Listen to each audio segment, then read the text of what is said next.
Orient bell tiles studio से आप देख रहे हैं एबीपी न्यूज। नमस्कार, स्वागत है आपका एबीपी न्यूज में। मैं हूं अवधेश।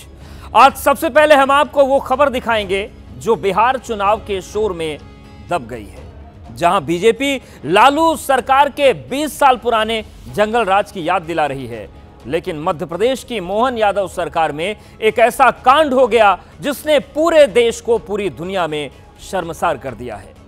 इंदौर में ICC women's cricket world cup का मुकाबला खेलने आई ऑस्ट्रेलियन टीम की 2 खिलाड़ियों के साथ छेड़छाड़ की घटना हुई। यह घटना 23 अक्टूबर सुबह करीब 11 बजे की है। यह घटना उस वक्त हुई जब दोनों महिला खिलाड़ी होटल रेडिसन ब्लू से पैदल एक कैफे की तरफ जा रही थी।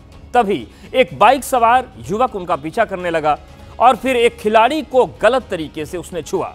पुलिस ने आरोपी अकील को 6 घंटे में गिरफ्तार कर लिया और बताया कि आरोपी पहले भी कई केस में आरोपी है। इस घटना ने पूरे देश की इंटरनेशनल बेइज्जती करवा दी, लेकिन ऐसा लग रहा है कि न तो मोहन सरकार इस घटना को ज्यादा सीरियस ले रही और मध्य प्रदेश पुलिस भी इस केस को सामान्य छेड़खानी का केस ही मानकर चल रही है। लेकिन देश के सबसे स्वच्छ शहर इंदौर में विदेशी खिलाड़ियों से इतनी घटिया हरकत हो जाना कोई छोटी मोटी घटना नहीं है। लोग कह रहे हैं कि सीएम मोहन यादव बिहार में जंगल राज की याद दिला रहे हैं और उनके प्रदेश में जंगल राज फैला हुआ है। इस घटना से जुड़े ऐसे कई सवाल हैं जो मोहन यादव सरकार की कार्यशैली और मंशा पर सवाल खड़े करते हैं। इसी पर हमारी यह खास रिपोर्ट आप देखिए। निश्चित रूप से जनता भरोसा करती है, वो सुशासन को भी जानती है और कुशासन को भी जानती है। तो मध्य प्रदेश के मुख्यमंत्री महोदय जी बताइए, ऑस्ट्रेलियाई महिला क्रिकेटरों के साथ दिन दहाड़े छेड़छाड़ की घटना हो जाए तो इसे सुशासन कहा जाए या कुशासन? छेड़छाड़ की घटना 23 अक्टूबर की सुबह 11:10 पर हुई। 5:15 पर आरोपी की गिरफ्तारी हो गई, लेकिन गिरफ्तारी का खुलासा 25 अक्टूबर को 2 बजे हुआ, यानी लगभग 45 घंटे तक गिरफ्तारी छिपाई गई। ये मध्य प्रदेश की मोहन यादव सरकार के सुशासन की निशानी है या कुशासन की? आपके प्रदेश में इतना बड़ा कांड हो गया और आप बिहार चुनाव प्रचार में बिजी हैं। ये सुशासन है या कुशासन? घटना के 3 दिन बाद भी आपके मंत्री कह रहे हैं कि उन्हें तो घटना की जानकारी ही नहीं है। ये सुशासन है या कुशासन? मेरे को अभी आपने बताया, मुझे इसकी जानकारी नहीं थी, पर अगर ऐसा हुआ है तो उनके खिलाफ कड़ी कार्रवाई। बताइए ना मुख्यमंत्री जी, आपको भी कोई जानकारी है कि नहीं, या आप बिहार चुनाव प्रचार में इतना रम गए हैं कि मध्य प्रदेश को ही भूल गए हैं? मध्य प्रदेश में विदेशी महिला क्रिकेटरों से छेड़खानी से देश की छवि खराब हुई, इसकी जिम्मेदारी कौन लेगा? सबसे स्वच्छ शहर के तमगे वाला इंदौर शहर में इतनी गंदी हरकत कैसे हो गई, इसका जवाब कौन देगा? मोहन सरकार के राज में जब विदेशी मेहमान भी सुरक्षित नहीं हैं, तो बाकी महिलाओं की सुरक्षा का क्या ही हाल होगा? मोहन यादव के राज में पुलिस की बेशर्मी तो देखिए कि वो इस बात से गर्व महसूस कर रही है कि उसने छिछोरे मन चले आरोपी को 6 घंटे में पकड़ लिया। 3 की 23वीं घटना है और अगले 6 घंटे में ही इंटेंसिव स्ट्रेटेजिक ऑपरेशन चलाया जाकर आरोपी को अरेस्ट किया गया। यही मध्य प्रदेश की पुलिस है जिसके 2 कांस्टेबलों ने 19 साल के एक छात्र को पीट कर मार डालने में कोई कसर नहीं छोड़ी थी। और यही मध्य प्रदेश पुलिस है जिसे विदेशी महिला खिलाड़ियों से छेड़छाड़ करने वाले मनचले को पकड़ने के लिए 5 थानों की पुलिस लगानी पड़ी। ये टर्म जो मैंने बोला है इंटेंसिव स्ट्रेटेजिक ऑपरेशन, ये बहुत इंटेंसिव रूप से चलाया गया था। इसमें कई मेंबर्स इसमें शामिल किए। एक मनचले को पकड़कर मध्य प्रदेश पुलिस गर्व महसूस कर रही है। इंदौर के विधायक जी तो आरोपी का जुलूस निकालने के लिए लालायित हुए जा रहे हैं। एनएसए की भी कार्रवाई इसके खिलाफ की जाएगी और जरूरी हुआ तो उसका सार्वजनिक जुलूस भी निकाला जाएगा। वैसे जुलूस तो उन पुलिस वालों का भी निकलना चाहिए जिन पर ऑस्ट्रेलियाई महिला क्रिकेट टीम की सुरक्षा की जिम्मेदारी थी। दिन दहाड़े विदेशी महिला क्रिकेटरों के साथ छेड़खानी हुई, पुलिस कहाँ थी? है कोई जवाब? इंदौर के बेहद पॉश इलाके में एक घटना हुई, वहाँ होटल की सिक्योरिटी क्यों नहीं थी? है कोई जवाब? इन सवालों का जवाब देने में मध्य प्रदेश पुलिस का पसीना छूट रहा है और जुबान सूखती जा रही है। स्टेक होल्डर है उनके साथ मीटिंग हुई थी इंदौर पुलिस कमिश्नरेट की, और जिनमें स्टेक होल्डर के साथ मीटिंग सेट होने के बाद प्रोटोकॉल सेट किए गए थे, और प्रोटोकॉल सेट में कहाँ कमी हुई है इसका एग्जामिन किया जा रहा है। जब प्रोटोकॉल सेट हो चुके थे तो होटल के बाहर विदेशी महिला खिलाड़ियों की सुरक्षा के लिए पुलिस वाले तैनात क्यों नहीं थे? क्योंकि एफआईआर में तो साफ साफ लिखा है कि पुलिस को सूचना मिली तो वो मौके पर पहुंची। आरोपी मनचले को तो सजा मिलनी ही चाहिए, लेकिन क्या अपनी ड्यूटी निभाने में नाकाम रहे पुलिस वालों को भी कोई सजा मिलेगी? सरकार को डिसीजन के साथ जिन अधिकारियों की ड्यूटी अंतर्राष्ट्रीय स्तर पर क्रिकेटर आते हैं, खिलाड़ी आते हैं, उनकी सुरक्षा की रहनी चाहिए, और किससे चूक हुई उसको पनिशमेंट की जानी चाहिए। जो सरकार हमारी जो बैठी है बेशर्मों की सरकार है। तो मुख्यमंत्री मोहन यादव जी बिहार चुनाव से फुर्सत मिले तो जरा मध्य प्रदेश के जंगल राज पर भी थोड़ा ध्यान दीजिए। आपके राज में जो हुआ है उसने पूरी दुनिया में भारत को बदनाम करके रख दिया है। कि मुख्यमंत्री मोहन यादव जो कि राज्य के गृह मंत्री भी हैं, जिनके अंडर में पुलिस है, कहीं ना कहीं राज्य की कानून व्यवस्था, पुलिस व्यवस्था पर भी अब सवाल उठ रहे हैं। कई सवाल हैं जो सरकार और पुलिस और पूरी व्यवस्था पर उठ रहे हैं। कैमरा पर्सन होमेंद्र देशमुख के साथ अंबुज पांडे, एबीपी न्यूज, इंदौर। विदेशी महिला क्रिकेटर्स के साथ दिन दहाड़े इंदौर की सड़क पर छेड़खानी हो गई और मोहन यादव सरकार को कोई खास फर्क नहीं पड़ा। अब इसकी वजह भी आप जान लीजिए। एनसीआरबी के आंकड़े क्या कहते हैं वो तस्वीर हम आपको समझा देते हैं। महिलाओं के खिलाफ अपराध के मामले में मध्य प्रदेश 5वें नंबर पर है। देश में दर्ज जो बलात्कार की संख्या है वो भी हम आपको बताते हैं। बलात्कार के केस में नंबर 3 पर मध्य प्रदेश है। ये एमपी में महिला सुरक्षा की हकीकत हम आपको बता रहे हैं। इसके अलावा देखिए, छेड़खानी केस में मध्य प्रदेश नंबर 1 है, और एक बार फिर से इसी वजह से एमपी की वजह से पूरे देश की नाक कटी है। 39% छेड़खानी के केस अकेले मध्य प्रदेश में ही दर्ज होते हैं पूरे देश के। ये इनका पूरा प्रतिनिधित्व है। छेड़खानी के केस में 6ठे नंबर का शहर इंदौर है। स्वच्छ शहर तो है, लेकिन गंदगी छेड़खानी वाली यहां पर मौजूद है। तो ये मध्य प्रदेश में महिला सुरक्षा की जो गारंटी की बातें कही जाती हैं उसकी सच्चाई हम आपको दिखा रहे हैं। और अब विदेशी खिलाड़ियों से छेड़खानी की घटना ने पूरी दुनिया में इंदौर को तो बदनाम किया है, लेकिन मोहन यादव सरकार और मध्य प्रदेश पुलिस के लिए छेड़खानी की घटनाएं आम बात हैं। तभी तो इतनी बड़ी घटना हो गई और मध्य प्रदेश के मंत्री कह रहे हैं कि उन्हें तो पता ही नहीं चला। और चलिए अब आगे बढ़ते हैं और अब बात करते हैं इंदौर की ही कि किस तरीके से पूरा देश को बेइज्जती का सामना करना पड़ा। तो वहीं दूसरी तरफ मोहन राज में समाज भी बट रहा है। भिंड में दलित और ब्राह्मण आमने सामने हैं। 2 दिन पहले भिंड में एक दलित युवक को जबरदस्ती यूरिन पीने पर मजबूर किया गया। मामले में आरोपियों की गिरफ्तारी हो गई, लेकिन ब्राह्मण समाज के लोगों की गिरफ्तारी के बाद एक नया युद्ध शुरू हो गया है। देखिए दलित के साथ अमानवीय व्यवहार में कैसे भीम आर्मी, करणी सेना, परशुराम सेना, ब्राह्मण समाज सब उतर आए हैं। तो रास्ते में समरपुरा पे आके इन्होंने दारू पी के फिर मेरे साथ मारपीट की। समरपुरा मोड़ से पेट्रोल पंप से आगे करके फिर इन्होंने मुझे पेशाब करके पिलाया। मध्य प्रदेश के भिंड में पीड़ित ज्ञान सिंह को जबरदस्ती ले जाया गया, उसे पीटा गया, यूरिन पिलाया गया। सरेआम इंसानियत शर्मसार हुई, जिसके बाद अब ये मामला दलित वर्सेस ब्राह्मण हो गया है। भाजपा सरकार मुर्दाबाद, मुर्दाबाद, ब्राह्मण समाज मुर्दाबाद, मुर्दाबाद। सरेआम पुलिस और प्रशासन को ललकारने वाला ये भीम आर्मी का नेता सौरभ जाटव है। सौरभ जाटव ने अपने समर्थकों के साथ पुलिस थाने जाकर मामला दर्ज करवाया। साथ ही भीम आर्मी के नेता ने सरेआम धमकी भी दी। साथियों, यहाँ का प्रशासन, जिला कलेक्टर महोदय भिंड, एसपी महोदय, मेरी बात कान खोलकर सुन ले। अब कोई समझौता नहीं होगा। हम लोग शांत है तो संत मत समझो। अपनी पर आ गए तो हम वही बाबा साहब के वंशज हैं। तो हमारी जो मांगे है, सबसे पहले अपराध की धारा पंजीबद्ध की जाए। दरअसल पेशे से ड्राइवर दलित युवक ज्ञान सिंह दिवाली पर घर आया था, जहां गांव के 2 दबंग आलोक पाठक और छोटू ओझा उसे जबरन साथ ले गए थे। पहले उसके साथ मारपीट की गई और फिर उसे जबरदस्ती पेशाब पिलाया गया, जिसकी गवाही ज्ञान सिंह ने ऑन कैमरा दी थी। तो रास्ते में सेमरपुरा पे आके इन्होंने दारू पी के फिर मेरे साथ मारपीट की। सेमरपुरा मोड़ से पेट्रोल पंप से आगे करके फिर इन्होंने मुझे पेशाब करके पिलाया। सौरभ जाटव की तरफ से जो केस दर्ज कराया गया है, ब्राह्मणों को जिस तरह से ललकारा गया है, उससे अब एक नया युद्ध छिड़ गया है। उस पर एक आरोप लगाया है कि उसने उसको मूत्र पिलाया गया है। अब मूत्र वाला स्टंट यहाँ पर ये लोग अपना रहे हैं, जिससे कि मेरी राजनीति चमके।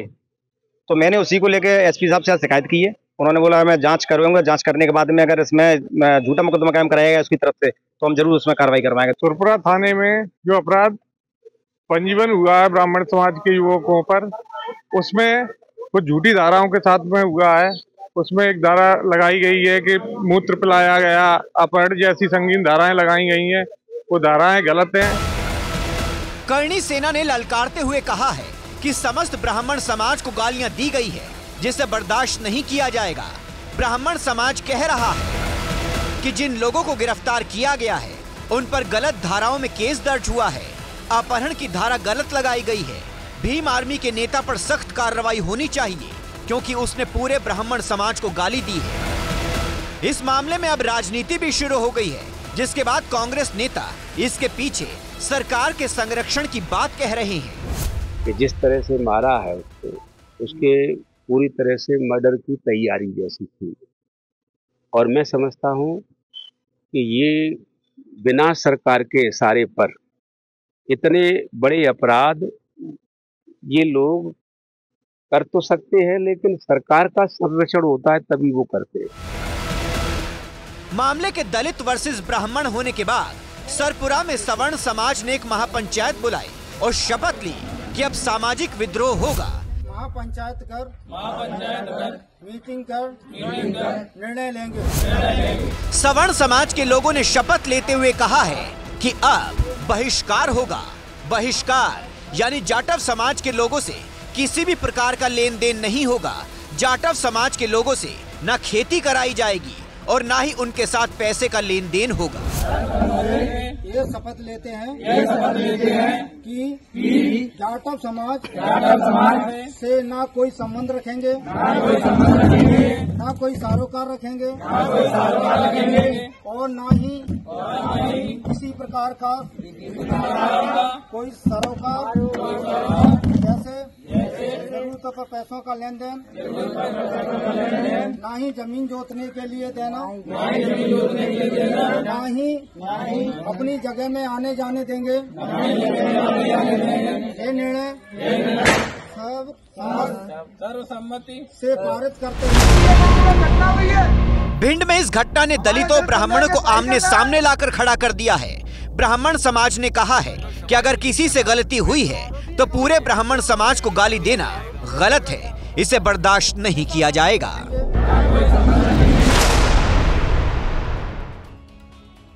और अब बात करते हैं बागेश्वर धाम के पीठाधीश्वर पंडित धीरेन्द्र कृष्ण शास्त्री की, जो अपने मजाकिया अंदाज और बेबाक बयानों से हमेशा चर्चा में रहते हैं। उन्हें अक्सर अपने विरोधियों पर बरसते हुए देखा गया है, लेकिन इस बार तो बागेश्वर बाबा अपने ही चेलों पर जबरदस्त गुस्सा हो गए। अपने भक्तों को वार्निंग दे रहे हैं कि मेरे चेलों से सावधान रहना। बाबा बागेश्वर ने अपने चेलों के चरित्र पर चिंता जताई और ऐलान कर दिया कि उनके चेले ही उनकी लुटिया डुबोने में जुटे हुए हैं। आखिर चेलों ने ऐसा क्या कर दिया कि बाबा बागेश्वर उन पर भड़के हुए हैं? ये रिपोर्ट देखिए।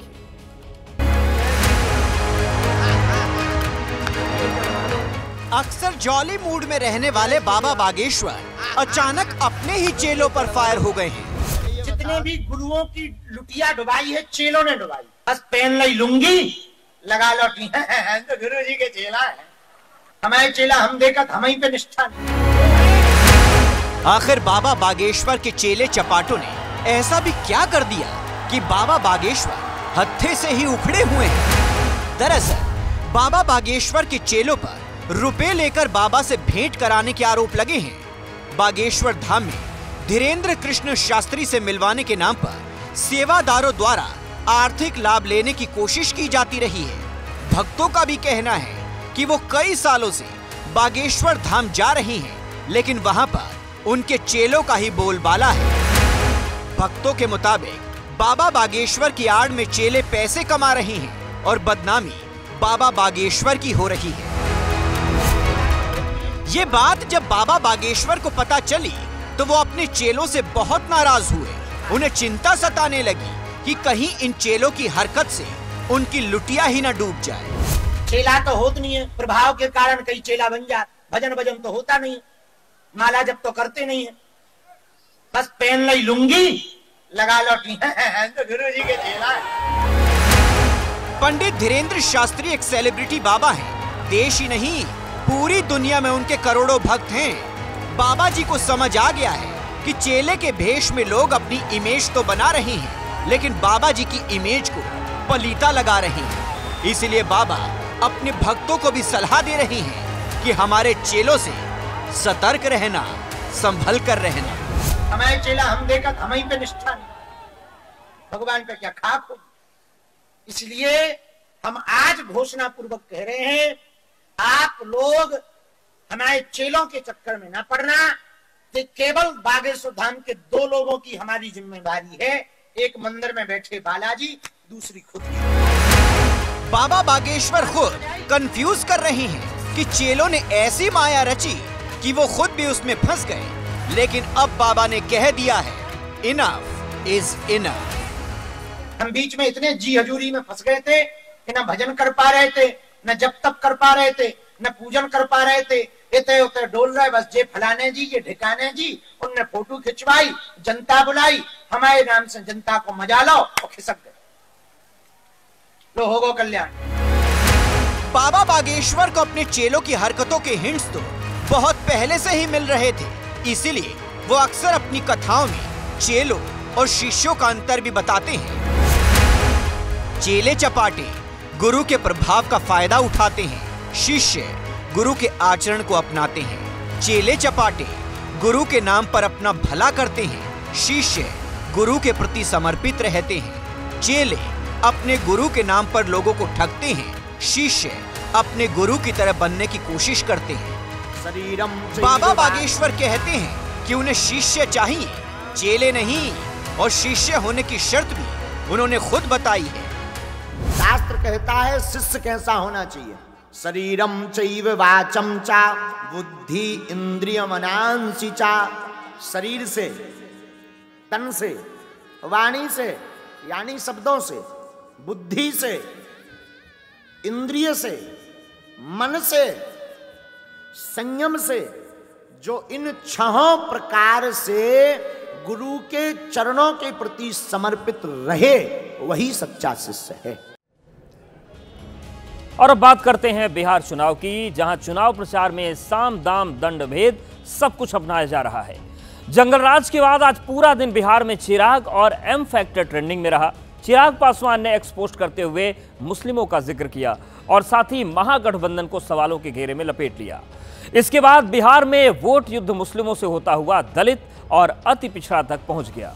ये रिपोर्ट देखिए।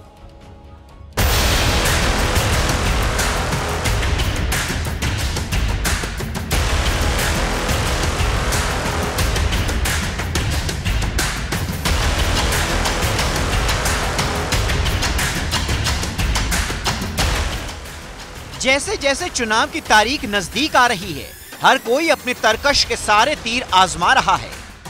बीजेपी ने कल जंगल राज का मुद्दा भुनाया तो आज चिराग ने एम फैक्टर का जिक्र करते हुए पोस्ट की, लिखा, 2005 में मेरे नेता, मेरे पिता स्वर्गीय रामविलास पासवान जी ने मुस्लिम मुख्यमंत्री बनाने के लिए अपनी पार्टी तक कुर्बान कर दी थी। तब भी आपने उनका साथ नहीं दिया। आरजेडी 2005 में भी मुस्लिम मुख्यमंत्री के लिए तैयार नहीं थी।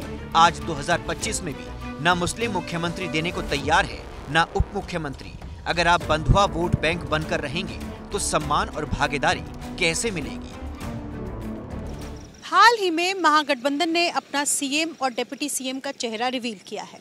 तेजस्वी यादव को मुख्यमंत्री जबकि मुकेश सहनी को डिप्टी सीएम का फेस बनाया है। इसी तरफ इशारा करते हुए चिराग पासवान ने कहा कि 2025 में भी आरजेडी न तो मुस्लिम मुख्यमंत्री देने को तैयार है, न ही उप मुख्यमंत्री। चिराग पासवान ने जैसे ही मुस्लिमों का जिक्र किया, राजनीति ने 360 डिग्री का यू टर्न ले लिया। एक दूसरे पर वार पलटवार शुरू हो गए। लालू प्रसाद यादव ने बिहार के मुसलमानों को सिर्फ इन ब्लॉक वोट बैंक की तरह आज तक इस्तेमाल किया है और आगे भी इस्तेमाल करते रहेंगे। और एनडीए के द्वारा किए गए काम ये न हिंदू देखते हैं न मुसलमान देखते हैं। हमारा विकास सबके लिए है। अगर आपको मुसलमानों से हमदर्दी होती तो आप उनके संख्या के अनुपात में टिकट दिए होते। उनके राजनीति के लिए आप नफरती दंगाई एलायंस के साथ नहीं होते। आप भारतीय जनता पार्टी के उन नेताओं के नफरती बोल और जहर आलूदा बयान के खिलाफ सामने से खड़े होकर के उनको चैलेंज करते। तेजस्वी यादव हो या नीतीश कुमार, ओवैसी हो या फिर प्रशांत किशोर, हर कोई मुस्लिम वोट पर नजर गड़ाए बैठा है। लगभग 18% मुस्लिम आबादी वाले इस राज्य में मुस्लिम कई सीटों पर निर्णायक भूमिका में हैं। आंकड़ों के मुताबिक बिहार की लगभग 60 से 70 सीटों पर मुस्लिम वोटर हार जीत तय करता है। बिहार में मुस्लिम वोट कांग्रेस और आरजेडी के खाते में जाता है। शायद इसी बात से बेचैन चिराग ने मुस्लिम सीएम और मुस्लिम डिप्टी सीएम ना देने की बात कहकर आरजेडी पर सवाल उठाए। दूसरी तरफ तेजस्वी ने भी नहले पर दहला मारकर बीजेपी पर अति पिछड़ा से नफरत करने का दांव खेल दिया। जो भाजपा के लोग जिनसे नफरत करते थे आज उनकी बात करने पे आ गए और अति पिछड़ों से जो है वो पूरी तरीके से नफरत करने लगे हैं। आने वाले समय में इस भाजपा को भी जो है हम लोग संतुष्ट कर देंगे। झूठी सहानुभूति अपने पास ही रखें तो अच्छा है। बिहार के लोग जानते हैं कि केंद्र की एनडीए की सरकार और प्रदेश की भी नीतीश कुमार जी के नेतृत्व में चल रही एनडीए की सरकार उनकी सच्ची हितैषी है। मुस्लिमों की बात एनडीए की तरफ से शुरू हुई है तो ये भी देख लीजिए कि इस बार एनडीए ने कितने मुस्लिम उम्मीदवारों को टिकट दिया है। इस चुनाव में बीजेपी ने एक भी मुस्लिम को टिकट नहीं दिया। जेडीयू ने 4 मुस्लिम उम्मीदवार उतारे हैं। चिराग पासवान ने 1 मुस्लिम को टिकट दिया है।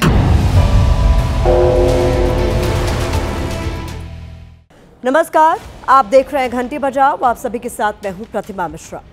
घंटी बजाओ एक ऐसा शो जो बनता है आपकी आवाज। सिस्टम की लापरवाही के खिलाफ शासन, प्रशासन और सरकार से पूछता है वो सवाल जिसका आपसे है सीधा सरोकार। घंटी बजाओ में आज बात होगी वादों की। वो वादे जो नेता देश की जनता से करते हैं, जिन वादों की बदौलत सत्ता में आते हैं, लेकिन जब उन्हीं वादों को पूरा करने का वक्त आता है तो जनता को गोल गोल घुमाने लगते हैं, जैसे इस वक्त दिल्ली में यमुना नदी को लेकर हो भी रहा है।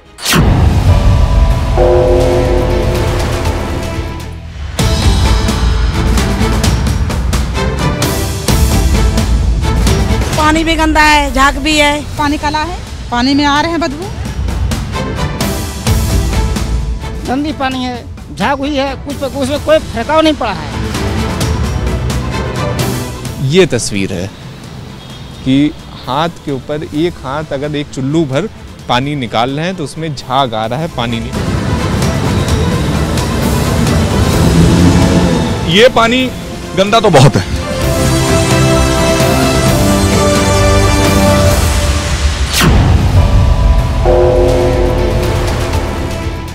क्या यमुना साफ है?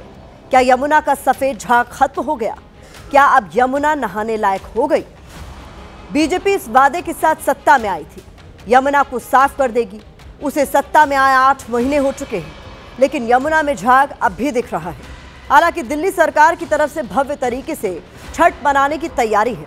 ऐसे में सवाल वही है, प्रदूषित यमुना में डुबकी लगाएं कैसे, छठ मनाएं कैसे, जिसे लेकर विपक्ष भी सरकार को घेर रहा है। इस बीच जमीनी हकीकत क्या है, ये आपको देखना जरूर चाहिए।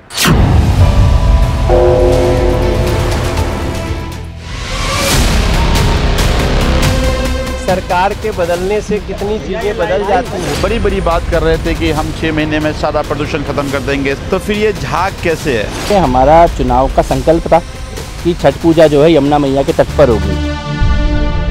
देश की राजधानी दिल्ली में यमुना नदी को लेकर इन दावों, वादों, आरोप प्रत्यारोप के बीच आज से 4 दिन तक चलने वाले महापर्व छठ की शुरुआत हो चुकी है।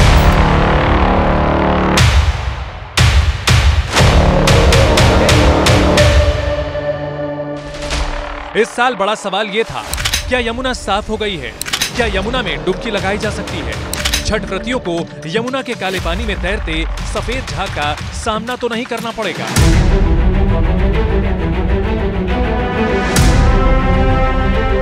दिल्ली में पिछली बार जब चुनाव हुए तो केजरीवाल के खिलाफ बीजेपी ने यमुना की सफाई को बड़ा मुद्दा बनाया था। चुनाव में यह मुद्दा चल भी गया। फरवरी में बीजेपी की सरकार भी बन गई। सरकार बनते ही एक्शन दिखा। बड़ी बड़ी मशीनें यमुना की सफाई के लिए पानी में उतारी भी गई। छठ से पहले तक भी दिल्ली सरकार यमुना के पानी को साफ करने की कोशिश में लगी दिखाई दी। खुद मुख्यमंत्री रेखा गुप्ता ग्राउंड जीरो पर पहुंचकर इसका जायजा ले रही थी।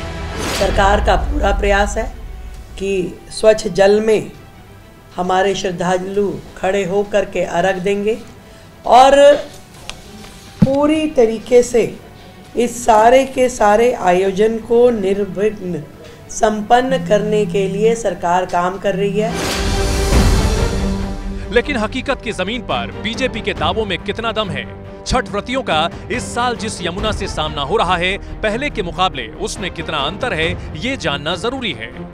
तो इसका जवाब इन दो तस्वीरों में छिपा है। पहली तस्वीर 2024 की है और दूसरी तस्वीर आज की। इन दो तस्वीरों को देखने के बाद आपको समझ आ चुका होगा दिल्ली सरकार के दावों और सच्चाई में कितना अंतर है। कालिंदी कुंज बैराज पर जो ये यमुना का पानी बह रहा है, इसकी सतह पर अभी भी सफेद जहरीला झाग हमें देखने को मिल रहा है। और इसी को लेकर जो है दिल्ली में जो नई बीजेपी की रेखा गुप्ता की सरकार थी, कई दावे किए थे कि इस बार यमुना को बेहतर तरीके से साफ किया जाएगा और जो व्रती हैं वो इस बार झाग में खड़े होकर व्रत नहीं करेंगी। लेकिन तस्वीरें आपके सामने हैं टेलीविजन स्क्रीन पर जो सब कुछ बयां कर रही है। दावे कर रही थी कि इस बार छठ से पहले हम यमुना को साफ कर देंगे। कुछ नहीं किया है, सारे सरकार वैसी होती है। सिर्फ कहने का है कि हम ये करवा देंगे वो करवा देंगे, कुछ भी नहीं करवाते हैं। वो तो लंबे लंबे भाषण तो देते हैं, फिर करते क्यों नहीं है? अभी तो दिखा रहा है कि झाग नहीं है। झाग तो दुनिया का है यहाँ। झाग तो है, क्या है ये? हम लोग के यहाँ बड़ा त्योहार है, कुछ करते ही नहीं है। सफाई कैसे हम लोग यहाँ पूजा करेंगे? आप अभी स्नान कराया आपने, आपको क्या गंदा पानी है, सफाई करते ही नहीं है कुछ। यहाँ घाट पर कोई सफाई नहीं है, बदबू आ रहा है पानी में। मतलब साल बदला, सत्ता बदली, लेकिन यमुना की तस्वीर और तकदीर नहीं बदली। यमुना का पानी अब भी गंदा है। यमुना के पानी में अब भी सफेद झाग तैर रहा है। यमुना के पानी से अब भी बदबू आ रही है। यमुना का पानी अब भी डुबकी लगाने लायक नहीं है।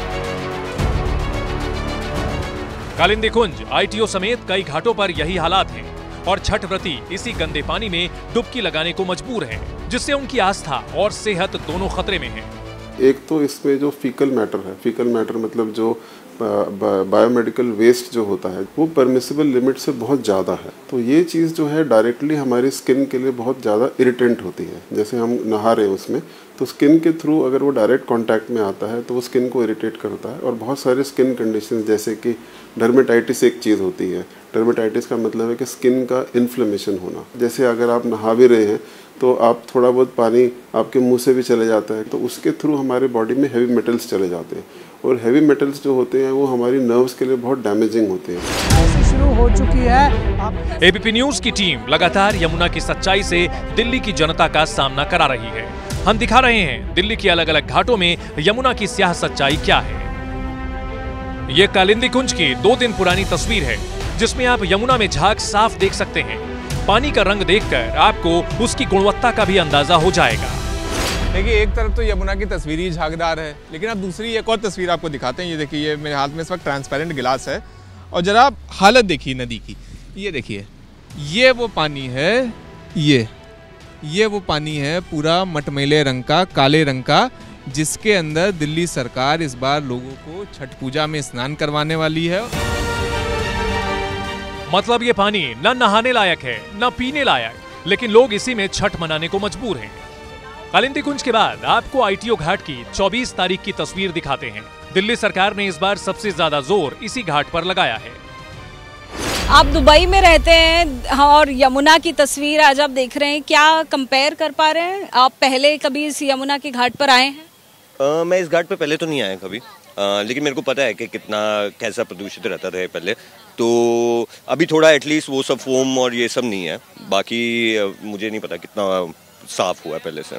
क्या इसके अंदर अभी भी जाकर अगर पूजा करती हैं आपकी मदर या और महिलाएं? नहीं, तो मैं तो मना ही करूँगा। उतना साफ तो नहीं है पानी, नहीं है पानी। दिल्ली सरकार जैसे आम आदमी पार्टी करती थी वही ये कर रहे हैं कि पानी को सफ़ा ना करें, बस एक दिखावे के लिए उसमें केमिकल डाल दें कि हम उसमें सारा झाग जो है वो बैठ जाए। तो फिर आप और केमिकल डाल रहे हैं हमारे पानी में, उसका और टॉक्सिसिटी बढ़ेगा।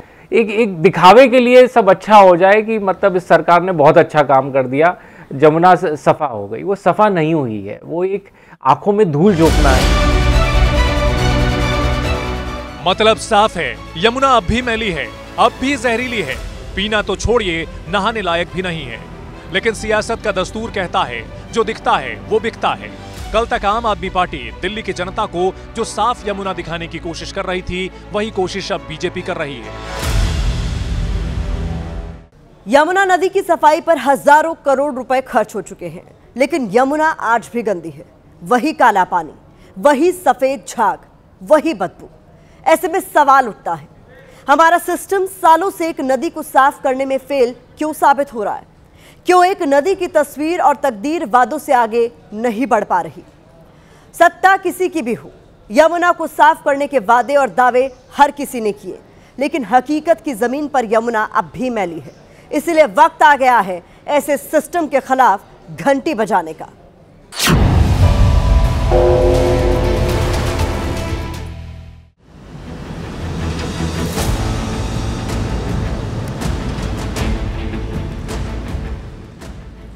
इस देश में सबसे आसान है आम आदमी को गुमराह करना। नेता सालों से यही खेल खेलते आ रहे हैं। लापरवाह सिस्टम इसमें एक कील और ठोक देता है। यमुना की सफाई को लेकर भी यही हो रहा है। यमुना आज भी अशुद्ध है, लेकिन इस पर सियासत शुद्ध हो रही है। कभी सत्ता में रहते यमुना को साफ करने का जो दंभ आम आदमी पार्टी भरती थी, उसी नक्शे कदम पर अब भारतीय जनता पार्टी है। छठ से पहले यमुना किनारे उतरकर नदी की गंदगी की जो तस्वीर पिछले साल तक बीजेपी दिखाती थी, वो अब आम आदमी पार्टी दिखा रही है। और बीजेपी उसके आरोपों को सियासत का नाम देकर हवा में उड़ाने की कोशिश कर रही है। बड़ी बड़ी बात दिल्ली के मुख्यमंत्री और भारतीय जनता पार्टी के नेता जैसे ही सरकार बनी थी, बड़ी बड़ी बात कर रहे थे कि हम 6 महीने में सारा प्रदूषण खत्म कर देंगे, सब कुछ खत्म हो जाएगा। तो फिर ये झाग कैसे है? वो अपने ही रिकॉर्ड में से ला करके चीजें दिखाते हैं। झूठ का पुलिंदा है पिछली सरकार के लोग, और आज जब उनकी दुकानें चल नहीं रही और उनको लगता है कि अब हम क्या बोले, तो इसलिए वो झूठी झूठी वीडियो बना करके और बोलते रहते हैं। यमुना में मौजूद सफेद झाग को खत्म करने के लिए दिल्ली सरकार युद्ध स्तर पर लगी है। इसके लिए यमुना के पानी में केमिकल डाला जा रहा है। अब यही केमिकल आप और बीजेपी के बीच सियासी जंग की वजह बन गया है, क्योंकि इसी केमिकल को लेकर पिछले साल प्रवेश वर्मा ने केजरीवाल सरकार को कटघरे में खड़ा किया था। लेकिन अब यही केमिकल बीजेपी को अच्छा लग रहा है, क्योंकि इससे जहरीला सफेद झाग साफ हो रहा है। जिस डिफोमिंग एजेंट को हम छिड़काव करते थे, उसके लिए प्रवेश वर्मा और पूरी भारतीय जनता पार्टी कहती थी जहर मिला रहे हैं। अब आप वही केमिकल टेंडर लेके मंगा रहे हैं और आपने बोल दिया कि इससे हमने यमुना का प्रदूषण खत्म कर दिया। दिल्ली के लोगों से वायदा है कि 3 साल में हम पूरी यमुना को साफ करेंगे। उसके बाद में कोई वहां पे केमिकल नहीं डाला जाएगा और हम इसको इसका आचरण भी करेंगे। आम आदमी पार्टी के केमिकल वाले आरोपों के बीच बीजेपी नेता अनिल गुप्ता ने तो यमुना के पानी को शुद्धता का सर्टिफिकेट देने के लिए उसे पीकर तक दिखा दिया। दावा किया यमुना का पानी इससे साफ तो पहले कभी था ही नहीं। आज कितना शुद्ध पानी है, एजोल ऑक्सीजन 4.5 से 5.5 है और हम इसका आचमन भी कर सकते हैं। पहली बार शायद ये मौका मिला है। सियासत क्या न करवाए, पिछले साल जिस यमुना में डुबकी मारने के बाद बीजेपी अध्यक्ष वीरेंद्र सचदेवा की तबीयत बिगड़ गई थी, सचदेवा ने त्वचा में गंभीर जलन और सांस लेने में दिक्कत होने की बात कही थी। इस साल उनके नेता यमुना का पानी पीकर दिखा रहे हैं। बात यमुना की सफाई की चल रही है तो दिल्ली सरकार में पर्यावरण मंत्री मनजिंदर सिंह सिरसा कैसे पीछे रहते। सिरसा तो फावड़ा उठाकर आईटीओ घाट ही पहुंच गए और जुट गए यमुना की सफाई में। सिरसा दावा कर रहे हैं जो बाकी सरकारें 20-25 सालों में नहीं कर पाएं, उनकी सरकार ने कुछ ही महीने में करके दिखा दिया। ये वही यमुना जी हैं जिसकी सफाई में 10 साल अरविंद केजरीवाल जी असमर्थ रहे, ये यही यमुना जी हैं जिसको गंदगी का ढेर बना दिया था। और हर बार ये कहा जाता था अगले 5 साल मुझे दे दो। रेखा गुप्ता जी ने नहीं कहा मुझे 5 साल दे दो, उनके 6 महीने और दूसरी सरकारों के 25 साल। हालांकि इन सब के बीच दिल्ली पॉल्यूशन कंट्रोल कमेटी की एक रिपोर्ट ने आप और बीजेपी में जारी सियासी तूतू मैमे को और हवा दे दी।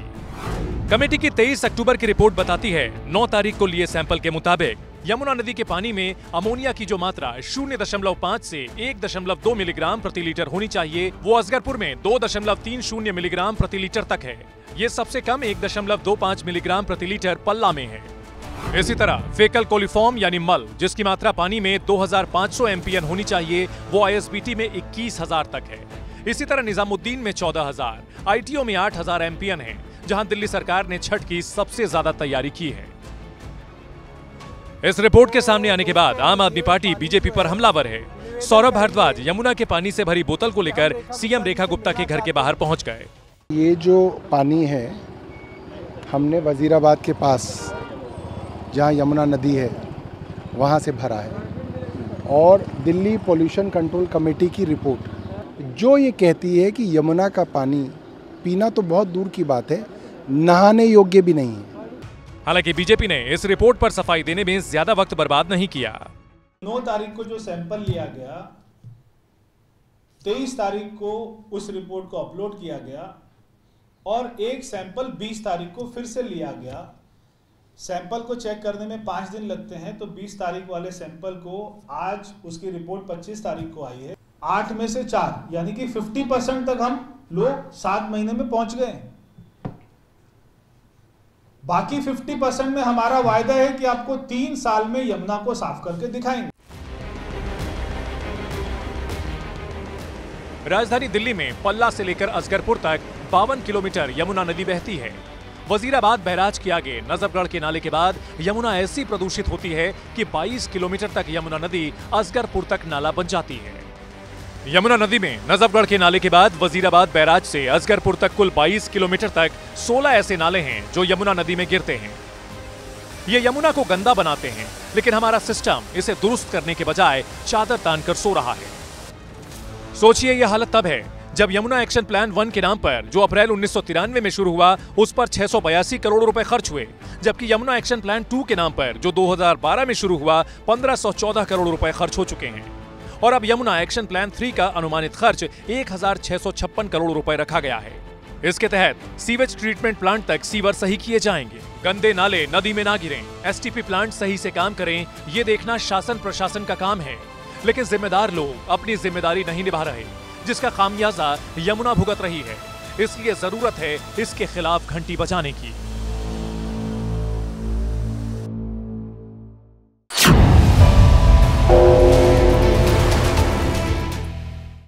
हर साल छठ के समय ये तस्वीर आम हो जाती है। एक पवित्र महापर्व गंदी नदी में मनाने के लिए लोग मजबूर दिखते हैं। चुनाव का जोर होता है तो वादों का शोर होता है, लेकिन उसके बाद की कहानी वही ढाक के 3 पात। फैक्ट्रियों से निकलता केमिकल, नदी से मिलते गंदे नाले यमुना को अंदर ही अंदर खत्म कर रहे हैं। एक पवित्र नदी जिसकी पूजा होती है, गंदा नाला बनकर रह गई है।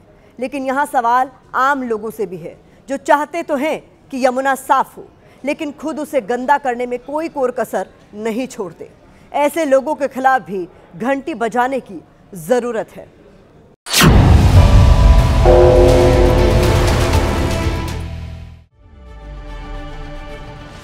1980 में यमुना को अपने पानी में गंदगी का अक्स नजर आने लगा था। बढ़ती आबादी और औद्योगिकीकरण ने यमुना के पानी को काला करना शुरू कर दिया था। वक्त के साथ रही सही कसर हमारे सिस्टम ने अपनी जिम्मेदारी को ना निभाकर पूरी कर दी। लेकिन क्या इस गंदगी के लिए हमारा सिस्टम ही पूरी तरह जिम्मेदार है? तो जवाब है नहीं। आम आदमी भी इसके लिए उतना ही जिम्मेदार है। आस्था के नाम पर वो हर दिन यमुना को गंदा कर रहा है। आईटीओ ब्रिज पर लगे इस बोर्ड पर साफ साफ लिखा है, हवन पूजा की सामग्री यमुना में ना डालें। बावजूद इसके दिल्ली की जनता मानने को तैयार नहीं। एबीपी न्यूज के कैमरे में ऐसे कई लोग कैद हुए जो हवन और पूजा का सामान यमुना में डाल रहे थे। हमने जब इनसे बात की तो कुछ गलती मानने लगे।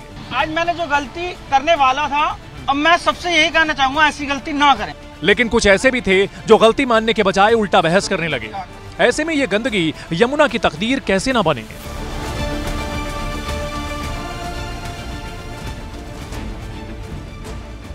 अब सवाल यह है, क्या यह तस्वीर बदल सकती है? क्या यमुना पूरी तरह साफ हो सकती है? तो इसका जवाब है हाँ। यह लंदन की टेम्स नदी है, जिसका हाल एक वक्त में यमुना जैसा ही था। यह नदी भी एक समय अपनी आखिरी सांसें गिन रही थी, लेकिन आज तस्वीर कुछ और है। टेम्स नदी को साफ करने के लिए ब्रिटिश सरकार ने कड़े कानून बनाए। कूड़ा डालने वालों पर भारी भरकम जुर्माना वसूला जाने लगा। नदी में गिरने वाले सीवेज और औद्योगिक कचरे की सफाई के लिए जिम्मेदारी तय की गई। नदी में बड़े ऑक्सीजनेटर बनाकर ऑक्सीजन लेवल बढ़ाया गया। एक बार नदी साफ होने के बाद अभियान रोका नहीं गया। नदी की सफाई से जुड़े कड़े मानक आज भी लागू हैं, जिसका नतीजा है एक समय मृत घोषित हो चुकी इस नदी की गिनती आज दुनिया की सबसे साफ नदियों में होती है। नामुमकिन कुछ भी नहीं। यकीनन दिल्ली सरकार यमुना को साफ करने के अपने वादे को पूरा करने की कोशिश में जुटी है, लेकिन हमारे सिस्टम को भी जागना होगा और आम लोगों को भी अपनी जिम्मेदारी निभानी होगी, ताकि यमुना नदी फिर से कलकल करती बह सके।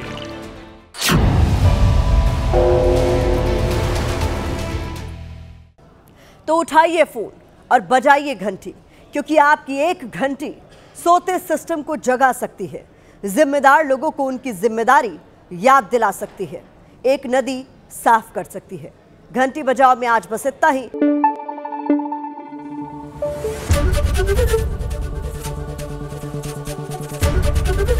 एबीपी न्यूज आपको रखे आगे।